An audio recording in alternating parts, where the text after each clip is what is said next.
ఒక మోకు దెబ్బ అనే ప్రోగ్రామ్ కూడా చేశారు గౌడన్ల కోసం. అది అప్పుడు ఎట్లా జరిగిందన్న? అది దేనికోసం తీసుకొచ్చారు మీరు? అంటే మా ఉద్యమాన్ని, హ్మ్. మా చిహ్నాన్ని, హ్మ్. మా పోరాట స్ఫూర్తిని హ్మ్.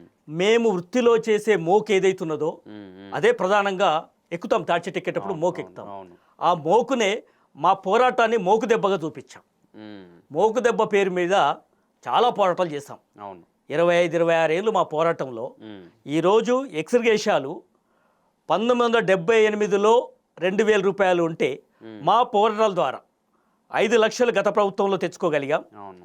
ఈనాడు 10 లక్షలు ఇస్తామని చెప్పేసి కాంగ్రెస్ పార్టీ హ్మ్. అభయస్థం పేరు మీద, ఇందిరమ్మ రాజ్యం పేరు మీద హ్మ్. ఇట్లా మేము 10 లక్షలు ఇస్తామని చెప్పి చూపిస్తూ ఉంది. హ్మ్. హ్మ్. కానీ వచ్చిన 2 సంవత్సరాల్లో ఒక్క రూపాయి కూడా ఇచ్చిన చరిత్ర పోలేదు. అవును.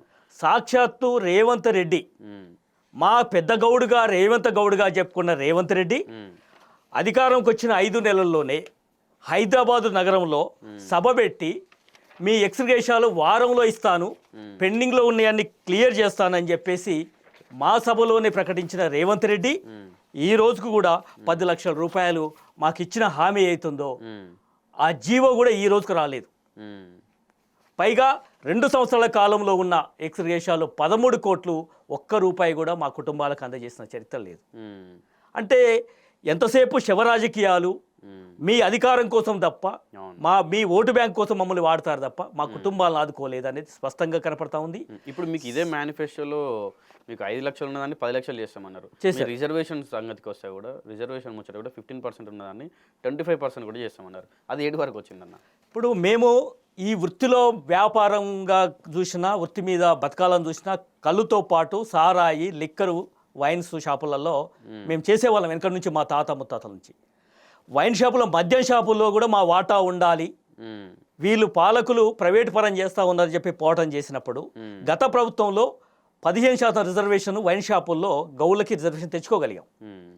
ఈ ప్రభుత్వము, ఈ పాలకులు, కాంగ్రెస్ పార్టీ మేము అధికారంలోకి వస్తే 20% తీసుకొస్తాం 15% నుంచి అని చెప్పేసి ఒక జీవో కూడా ఇస్తామని చెప్పి మాట్లాడింది. మేనిఫెస్టోలో, కామారెడ్డిలో కూడా ప్రకటించింది. ఇచ్చిన మాటకి ఈ రోజుకు 2 సంవత్సరాల 25 నెలలు ఇప్పుడు అవుతుంది. 25 నెలల కాలంలో వైన్ షాపులో రిజర్వేషన్కు జీవో ఇవ్వకపోగా గత పాలకులు ఇచ్చిన జీవో పేరు మీద మన టెండర్లకు వెళ్ళి 15% కుదించారు. అంటే ఆదాయము మా చేతికి రావద్దు. ఇవాళ ఈ పాలకులు, వీళ్ళ సర్కారుకు సొమ్ము ఎక్సైజ్ కళ్ళు నుంచి వచ్చేది, నిజాం ప్రభుత్వం నుంచి, తర్వాత రెవెన్యూ, ఇంటి పన్నుతోటో లేకపోతే రిజిస్ట్రేషన్ల పేరు మీద వచ్చేది. అత్యధికంగా ఈ వైన్ షాపులు, మద్యం షాపుల ద్వారా 42,000 కోట్ల రూపాయలు ఈ ప్రభుత్వానికి ఆదాయం వస్తుంది. 20% నుంచి 20% ఈ ప్రభుత్వం నడవాలంటే మద్యం షాపుల ద్వారా వస్తుంది. ఇందులో మాకు ఇస్తానన్న వాటా ఏదైతున్నదో ఇవ్వకపోగా గత ప్రభుత్వం ఇచ్చిన దాన్నే వాళ్ళు టెండర్లు పిలిచారంటే అధికారికంగా మేము మా కేటాయిస్తే ఎక్కడ ఆర్థికంగా నిలదొక్కుంటామన్న భయంతో ఉచిత హామీలు ఇచ్చి మోసం చేసి దగా చేశారు, రిజర్వేషన్ ఇవ్వకుండా వైన్ షాపులలో. అవును. ఇప్పుడు ఈ లిక్కర్ దీని గురించి మనం ఆలోచిస్తాను. లిక్కర్తో పోలిస్తే కళ్ళు అనేది చాలా హెల్దీ. అట్లా అంటే చాలా వరకు ఏం చెప్తారు పెద్దోళ్ళు కూడా, మనకు కడుపులో కొంచెం బాగాలేదు ప్రకృతి నుంచి వచ్చే అది కాబట్టి నువ్వు కళ్ళు తాగు, కొంచెం నీ కడుపు మొత్తం క్లీన్ అయిపోతుంది, ఒక 2 రోజులు కంటిన్యూగా తాగు అని చెప్తూ ఉంటారు. అట్లాంటి అంటే అంత ప్రకృతి నుంచి వచ్చినటువంటి దాన్ని, కళ్ళుని మీరు అంత కష్టపడి చెట్టు పైకెక్కి తీసుకొని వచ్చి అందరికీ ఇస్తూ ఉంటారు. సో మీకు కష్టం వచ్చింది అంటే పార్టీల పరంగా మనం చూడకపోయినా కూడా, ఏ పార్టీ ఉన్నా కూడా, ఏ ప్రభుత్వం ఉన్నా కూడా ముందుకు వచ్చి మీకు సహాయం చేయట్లేదు. ఏం చెప్తారన్న దానికి ముందు? ప్రకృతిలో చెట్టు నుంచి ఒక కళ్ళు గొల నుంచి వచ్చేది, బొట్టునే కళ్ళు వస్తుంది. అవును.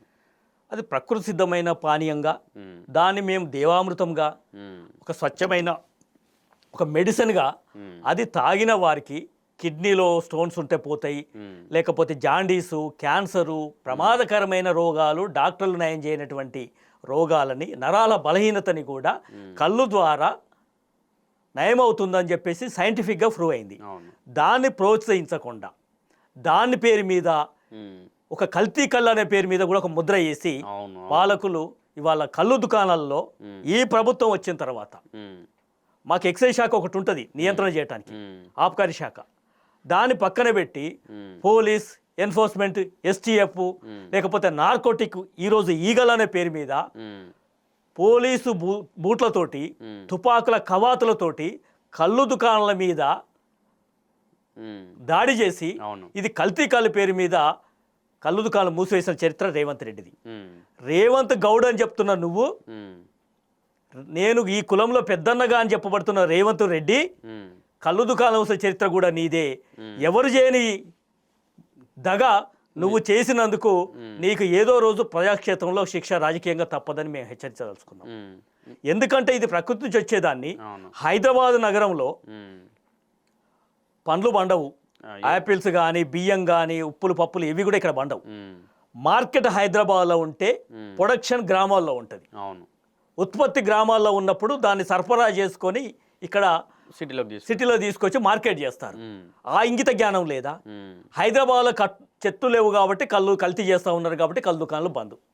అట్లా ఈ హైదరాబాద్ నగరంలోనే 79 షాపుల మీద పోలీసులు, నార్కోటిక్ ఈగల్ స్పెషల్ పోలీసులు తుపాకులతోటి భయపెట్టి ఒక 2 బ్యారకులు అయితే చల్లపల్లి జైల్లో మాకు గౌళ్ళ కోసం కేటాయించినట్టుగానే వేసారు.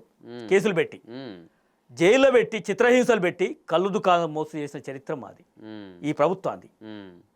మేము నిజంగా కల్తీ చేయాలనుకుంటే, కల్తీ కళ్ళు అమ్మాలనుకుంటే కళ్ళు తాగిన ప్రతి ఒక్కడు ఈరోజు బతికుండేవాడు కాదు, ఎప్పుడో చనిపోయేవాళ్ళు. కానీ కళ్ళు అనే పదార్థాన్ని ప్రజల ఆనందానికి, ఆరోగ్యానికి ఆహార పదార్థంగా మేము చేసి దాని ద్వారా వచ్చే ఏదైనా రూపాయో పైసో పరకో కుటుంబాలు పోషించుకునే వాళ్ళం మేము. ఎక్కువ మంది బతకాలి, ఎక్కువ మంది తాగితే మా వృత్తి ముందుకు పోతుందని ఆలోచించే మాకు ఇవాళ కల్తీ పేరు మీద ఇవాళ ప్రభుత్వాలు ఇట్లా కుట్ర చేస్తూ ఉన్నాయి. ఇప్పుడు గౌడ కులంలో ఇంటి పెద్ద డైలీ తాటి చెట్లు ఎక్కుతూ కళ్ళు తీసుకొచ్చి వచ్చిన డబ్బులతోటి ఫ్యామిలీని ముందుకు నెట్టుకుంటూ వెళ్తూ ఉంటాడు. కానీ కుటుంబ పెద్ద ఎవరైతే ఉన్నారో అతను చనిపోయేసరికి సడన్గా ఫ్యామిలీ అయోమయంలో పడిపోతే అసలు వాళ్ళకి ఏం చేయాలన్నటువంటి అర్థం కాని సిచ్యువేషన్ కూడా ఉంటుంది. సో ఏం చెప్తారన్నా, ఈ ఎక్స్గ్రేషియా వస్తేనన్నా కొంచెం వాళ్ళకి ఉపయోగపడుతుంది. అంటే ఒక 5 లక్షలు 10 లక్షలు వాళ్ళకి వస్తే ఏంటంటే సడన్గా ఇప్పుడు డబ్బులు సంపాదించి తీసుకొచ్చేటువంటి వ్యక్తి లేకపోయేసరికి వీళ్ళకి హెల్ప్ అవుతుంది. కానీ అట్లా ఇప్పుడు ఎన్నో కుటుంబాలు అట్లా వెనుకబడిపోయి అట్లనే ఉన్నాయి. అంటే వాళ్ళు ఏం చేస్తున్నారు, డైలీ వారి కూలీలకు వెళ్ళడం కానీ ఇట్లాంటి పనులు చేస్తూ ఉన్నారు. సో ఏం చెప్తారు మీరు? ఈ రాష్ట్రంలో ఒక ఎక్సైజ్ శాఖ గౌన్ల కోసం కేటాయించారని అనుకుంటాం. ఆ ఎక్సైజ్ శాఖ మంత్రిగా ఉన్న వ్యక్తి మా సామాజిక వర్గానికి సంబంధించిన వ్యక్తి కాదు, ఒక వెలమ దొర. జూపల్లి కృష్ణారావు అనే మంత్రి ఈ రోజుకు కూడా గౌడ సంఘాలతో కానీ, గౌడ సభ్యులతో కానీ, గౌడ వృత్తి చేసే వాళ్ళతో ఈ 2.5 సంవత్సరాల కాలంలో ఒక్కరోజు కూడా వాళ్ళ సమస్యలు విన్న చరిత్ర లేదు, వాళ్ళ గురించి మాట్లాడిన పరిస్థితి లేదు. ఏ మంత్రులు వచ్చినా ఎవరు వచ్చినా ఈ సమస్యలు తెలిసిన వాడిగా, ఈ వృత్తికి సంబంధించిన అంశాలను తెలిసిన వాడిగా పాలకులు ఆ మంత్రిత్వ శాఖను కేటాయిస్తారు. ఇప్పుడు వాళ్ళైతేనే మీకు ఇప్పుడు ఈ కులంలో నుంచి వచ్చిన వాళ్ళైతే వాళ్ళకి ప్రతి ఒక్క అంశం గురించి తెలుస్తుంది, ప్రతి ఒక్క సమస్య గురించి కూడా తెలుస్తుంది. అంటే మా కులం వాళ్ళు చిన్న పనులు చూసుకుంటూ వస్తారు, మా కులంలో ఈ సమస్యలు ఉన్నాయి, వీటిని ఇట్లా పరిష్కరించాలనేది వాళ్ళకి ఒక ఐడియా ఉంటుంది. కానీ ఎవరిని తీసుకొచ్చి పెడితే వాళ్ళకి అసలు ఏం ఐడియా ఉంటుంది, వాళ్ళు ఏం చేయాలి? ఇవాళ అదే మా దౌర్భాగ్యం.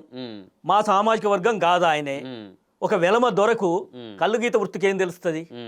ఎక్కడో బంగ్లాలో ఉండి ఏసీ రూముల్లో జూబ్లీస్లో ఉన్న వ్యక్తికి గ్రామాల్లో చెట్టెక్కేవాడి పరిస్థితి కళ్ళు గీత వృత్తి మీద, కుటుంబ పోషణ మీద, చనిపోయిన దాని మీద ఏం తెలుస్తుంది? అట్లాంటి దౌర్భాగ్యమైన పనికిరాని చెత్త మంత్రిని తీసుకొచ్చి మాకు అప్పచెప్పారు ఇవాళ ఈ ప్రభుత్వం. మా గురించి మాట్లాడే చరిత్ర లేదు, మా సభ్యులను పిలిచి మాట్లాడే చరిత్ర లేదు. అధికారికంగా సంఘాలతోటో సభ్యులతోటో గౌళ్ళ వృత్తి వాళ్ళు చేసే వాళ్ళతో ఈ రోజుకు మాట్లాడలేని హీనుడు, చరిత్రహీనుడు అంటే ఎక్సైజ్ శాఖ మంత్రిగా ఉన్నది ఇప్పటిదాకా చేసిన మంత్రులలో జూపల్లి కృష్ణారావు. అది చనిపోయిన కుటుంబాలకు ఏమైనా ఆదుకోమంటే నా చేతిలో ఆర్థికం లేదు, నేను ఆర్థిక మంత్రిని కాదు, ఆడబోయి అడుక్కోమని చెప్పే దౌర్భాగ్య మంత్రి ఎవడైనా ఉంటాడంటే ఈ జూపల్లి కృష్ణారావు. నిజంగా నీకు చిత్తశుద్ధి ఉంటే శాఖ మీద పట్టు లేదు, శాఖ మీద ఈరోజు రివ్యూ లేదు, నీకు ఈ శాఖకు సంబంధించిన నీ అవగాహన కూడా లేని వ్యక్తివి ఇవాళ మా నెత్తి మీద కూర్చోబెట్టి చనిపోతా ఉంటే చోద్యం చూసుకుంటూ రాజకీయం చేసే దొర ఇవాళ జూపల్లి కృష్ణారావు ఇంత దుర్మార్గమైన ఒక దొరం తీసుకొచ్చి పెట్టిన రేవంత్ గౌడ్ అని చెప్పుకోబట్టిన రేవంత్ రెడ్డికి ఇవాళ నిజంగా బుద్ధి చెప్పాలే, గౌడన్నలు ఏదో రోజు తప్పదు. దీన్ని గొప్పగా నేను రేవంత్ గౌడు, రేవంత్ ముదిరాజు, రేవంత్ మాదిగా, రేవంత్ అని పేరు చెప్పుకుంటున్న ఒక పటేలు, నువ్వు నిజంగా ప్రజలకు ఇచ్చిన మాట ఏదైతుందో దాని గురించి నువ్వు మాట్లాడు. నీది నోరే కదా, నువ్వు హామీ ఇచ్చిన మాటలే కదా. మా సభలకు వచ్చి మాట్లాడిన నువ్వు ఏం మాట్లాడినా ఒకసారి రిపీట్ చేసుకొని గుర్తు చేసుకో. నీ పక్కన ఉన్న ఇవాళ మా సామాజిక వర్గానికి చెందిన పిసిసి మహేష్ కుమార్ గౌడ్ అని చెప్పబడుతున్న గొప్ప పదవి వచ్చింది, సంతోషపడ్డాం కదా. నీ జాతి అన్యాయం పోతా ఉంటే, నీ జాతి నష్టపోతా ఉంటే, అనాథ శవాలుగా చిత్తమించబడి చనిపోతా ఉంటే నువ్వేం చేస్తున్నావు నీ అధికార పార్టీలో ఉండి? నీ జాతికి సమస్య వచ్చినప్పుడు నీ జాతి సమస్య పరిష్కరించలేని నువ్వు ఎవరిని ఉద్ధరిస్తావని నేను అడుగుతా ఉన్నాను. నేను పొన్నం ప్రభాకర్ గౌడు, మీరున్నారు బీసీ శాఖ మంత్రిగా, గౌన్లలో కూడా బీసీలే ఉన్నారు కదా. మీరంటే గౌరవం, మీరంటే చాలా ఉద్యమ చరిత్ర ఉన్న నాయకుడని గొప్పగా చూస్తాం కదా.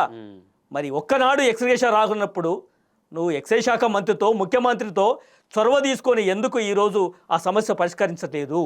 నెలకొక్కనాడు టైం ఇచ్చిన కులానికి నేను నిలబడి మాట్లాడతా, అండగా ఉంటా అని మాట్లాడిన మేకపోతు గాంభీర్యం మాటలు ఏవైతున్నాయో ఏమయ్యా మేము అడుగుతా ఉన్నాం. వ్యక్తిగతంగా మిమ్మల్ని గౌరవిస్తాం, శాఖాపరంగా కానీ ఇవాళ పాలన పరంగా కానీ మీరు ఫెయిల్యూర్ అవ్వటానికి ఇది సాక్ష్యం కాదా మేము అడుగుతా ఉన్నాం. ఇప్పుడు మీ శాఖను తీసుకెళ్ళి టూరిజంలో కలిపి టూరిజం మంత్రికి చెప్పారు కదా, ఏం చెప్తారు దాని గురించి? మా శాఖలో ఉన్న వృత్తి ఏదైతే ఉందో నీరా ఉండేది.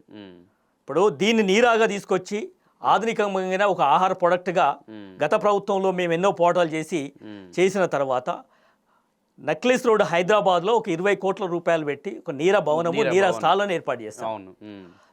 నందనం అనే భువనగిరి దగ్గర నందనం అనే గ్రామంలో అక్కడ 5 ఎకరాలు ఎప్పుడో 30 ఏళ్ల క్రితం ఒక భూమి కేటాయించి చెట్లు వనం ఉన్నది గ్రామాలలో. మంచి ప్రోడక్ట్ని తీసుకొచ్చి ఆహార పదార్థాలు ఆధునికమైన పదార్థాలుగా కూల్ డ్రింక్స్, సాఫ్ట్ డ్రింక్స్ లాగా దీన్ని ప్రమోట్ చేయాలని చెప్పేసి మేము తీసుకొచ్చిన సంకల్పం ఏదైతున్నదో హైదరాబాద్ నగరం నడిబొడ్డున మా ఆత్మగౌరవ భవనం పెట్టుకున్నాం, నీరా భవనం అని చెప్పి. దాంట్లో మా కల్లుగీత వృత్తి స్టార్ హోటల్తో సమానంగా సరితూగే విధంగా మా నీరాను కూడా ఎక్కడో అమెరికా నుంచో లేకపోతే ఇతర దేశాల నుంచి వచ్చే చీఫ్ లిక్కర్ కంటే ప్రకృతి నుంచి వచ్చిన పానీయం అని చెప్పి గొప్పగా ఏర్పాటు చేసిన భవనం ఏదైతుందో అది తీసుకుపోయి టూరిజంలో పెట్టారు. మేము పోరాటాలు చేసి మాకు టూరిజానికి మాకేం సంబంధం అని చెప్పినప్పుడు మా సంఘాల ద్వారా మేము పోరాటం చేసినప్పుడు మళ్ళీ ప్రభుత్వం ఈ కాంగ్రెస్ పార్టీ తల ఒగ్గి ఇవాళ ఎక్సైజ్ శాఖ నుంచి మన గీత కార్పొరేషన్ సంస్థలు పెట్టింది. కానీ ఇప్పటికి కూడా మరి ఆ భవనం కూడా ఇప్పుడు నడుస్తలేనట్టుంది అన్నది. అది పెట్టడం అయితే పెట్టింది కానీ పెట్టడంతో తాళం వేసింది. ఇది అశ్రద్ధగా వాళ్ళకి సంబంధం లేనట్టుగా దీన్ని పట్టించుకోకుండా మరమ్మతుల పేరు మీద ఇంకో రకం పేరు మీద ఆదాయం వచ్చే మార్గం లేదు, గౌన్లోకి ఈ భవనాన్ని అప్పచెప్తే మాకేం ఇన్కమ్ వస్తుంది అని చెప్పేసి ఆదాయమే మార్గం. డబ్బు పార్టీకి ఎంత ఫండ్ వస్తుంది, పర్సనల్కి ఎంత ఫండ్ వస్తుంది, ప్రభుత్వానికి ఎంత ఫండ్ వస్తుంది, మా ప్రభుత్వం నడవాలంటే ఎంత ఆదాయం కావాలి, ఆ లెక్కలు వేసుకుంటున్నారు తప్ప ప్రజలకు సంబంధించిన పానీయాన్ని ప్రమోట్ చేసి ఆర్థికంగా ఆ కులాన్ని నిలబెట్టాలనే ఉద్దేశం ఈ పాలకులకు లేదు. దాని పేరు మీద ఉన్న భవనాన్ని నిర్వీర్యం చేశారు. అక్కడ నగరం మన నందనంలో ఉన్న భవనాన్ని ఆడ టెక్నాలజీ గొప్పగా ఒక నీరా ప్రాడక్ట్ కేంద్రం అనేది ఉంది, మిషనరీ తీసుకొచ్చి మేము వెళ్ళాం. పందిరి మావిడి అని చెప్పి రాజమండ్రి దగ్గర వ్యవసాయ విశ్వవిద్యాలయం దగ్గర చాలా చోట్ల పెట్టి దీన్ని ప్రమోట్ చేయాలని చెప్పినప్పుడు అక్కడ ఏర్పాటు చేసిన నీరా కేంద్రం ఏదైతే ఉన్నదో మిషనరీని వాటికి ఓపెన్ చేయలేదు. 2 సంవత్సరాల కాలంలో హైదరాబాద్లో ఉన్న గతంలో నడిచిన నీరా కేంద్రం నక్లెస్ రోడ్ని కూడా మూసివేసే పరిస్థితి తీసుకొచ్చారు.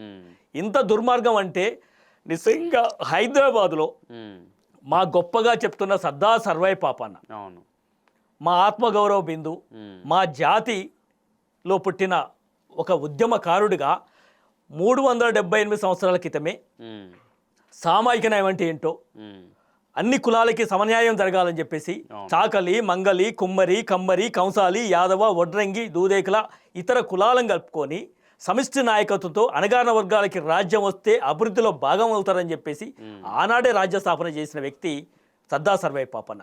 అలాంటి గొప్ప నాయకుడిని ఆయన పేరు మీద హైదరాబాద్ నగరంలో విగ్రహం పెట్టాలని చెప్పేసి మేము చాలా పోరాటాలు చేశాం. నేనైతే 2003లో మా పెద్దలు ధర్మవృక్షం గారు ఉద్యమకారుడు, మాజీ పార్లమెంట్ సభ్యులు, మా ఎమ్మెల్యేలు, మా ఉద్యమకారులు అందరితో పెద్ద పెద్ద వాళ్ళతో ఒక నేనే సభ పెట్టాను. మొన్న ముఖ్యమంత్రి గారు 3-4 నెలల ముందు ముఖ్యమంత్రి గారు మేము స్పందిస్తాం, మేము విగ్రహం పెడతాం మాట ఇచ్చామని చెప్పేసి 4 రాళ్ళేసి భూమి పూజ చేసి దాన్ని క్లోజ్ చేసిన పరిస్థితి.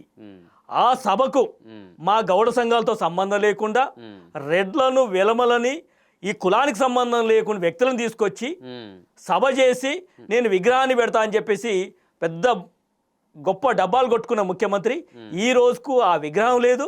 ఆయనకు సంబంధించిన చరిత్ర ఆనవాళ్ళు కూడా ఇవాళ కేటాయించలేదు. ఇప్పుడు జనగాం జిల్లాకు కూడా సర్దార్ సర్వై పాపన్న పేరు పెడతా అని చెప్పి కూడా మేనిఫెస్టోలు ఉన్నట్టుంది కదా. వాళ్ళే పెట్టారు. గత ప్రభుత్వంలో జయశంకర్ భూపాలపల్లి పేరు మీద, జోగులాంబ పేరు మీద, భద్రాద్రి పేరు మీద గత ప్రభుత్వం పెట్టింది. మేము అధికారంలోకి వస్తే సర్దార్ సర్వాయి పాపన్న పేరు మీద జనగామ జిల్లాకు పేరు పెడతాం. అదేవిధంగా పివి నరసరావు పేరు మీద కూడా ఒక పేరు పెడతాం అని చెప్పేసి వీళ్ళు మేనిఫెస్టోలో పెట్టుకున్నారు. వీళ్ళు పెట్టుకున్న మాటే ఈ మేనిఫెస్టో. అభయస్తం అంటే బ్రహ్మాస్తం లాగా కనపడతా ఉంది ఇవాళ మాకు. అభయస్తం లాగా లేదు ఇది. వచ్చేంత వరకు అభయస్తం, అధికారంకి వచ్చిన తర్వాత బ్రహ్మస్తం లాగా ఈ మేనిఫెస్టో కనపడతా ఉంది. ఏ ఒక్కటి హామీ అమలు చేయలేదు. జనగామ జిల్లాకు పేరు పెడతామని చెప్పి జనగాంకున్న 10 కిలోమీటర్ల దూరంలో కిలాషాపురం అనే కేంద్రంగా ఆనాడే సర్వై పాపన్న కోటలు కట్టి రాజ్యం ఏలిండి కదా. ఆయన పేరు మీద ₹1 ఖర్చు కాకుండా కేవలం గెజిట్లో మీరు మేనిఫెస్టోలో పెట్టిన అంశం ఏదైతే ఉన్నదో గెజిట్లో నమోదు చేసి విడుదల చేస్తే ఆయన పేరు మీద జిల్లా వస్తుంది. మీరు ఇచ్చిన హామీ, మీరు పెడతామన్న హామీ మీరు మాట్లాడతలేరు అంటే మీరు అధికారంలో రావటానికి మా జాతిని ఉపయోగించుకున్నారు, మా ఓట్లు వేసుకున్నారు, ఓట్ల రాజకీయం చేశారు తప్ప మా వృత్తి మీద కానీ, మా కులం పేరు మీద కానీ, మా జాతి మీద కానీ మీకు ఎక్కడ కూడా చిత్తశుద్ధి లేదు అనేది స్పష్టంగా మేము చెప్పదలుచుకున్నాం.